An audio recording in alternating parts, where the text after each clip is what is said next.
So let's start time mga zay. Gaina di ba nako sa emergency kay nagpa-inject og anti-rabies. So naisa ka one person dito nagipaakan. Nya naminaw man ko no, actually atik lang ko blingkod pero gapaminaw ko. Na isa ka mama dito ambot mama ba to yung lula. Interview siya ba?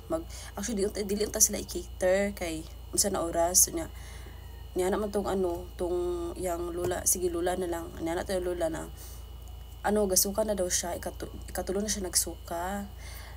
Tapos mga day, actually di daw unta siya mapabaksin pero gipilit niya. So mo to pagtanaw nako sa lalaki mga day kana kung singot kay siya niya mo siya balisa, mo siya magsige siya ana-ana niya. Wa siya kasabot siyang gibati ba mo siya I mean mara di siya wala mo to gipalikod siya dito.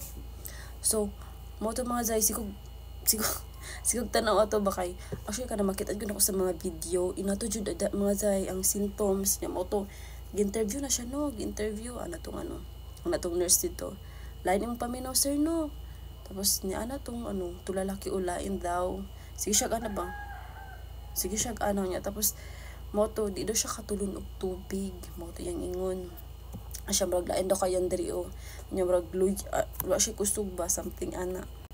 So ambot lang mazay kung giunsa siya gi-injection ba siya kay murag naa na magud sa hulang pagsisisi kanang I think bisa unsa na mag-inject kung nanakay sintomas nanakay symptoms sa rabies murag dili na mo talab for me lang ha.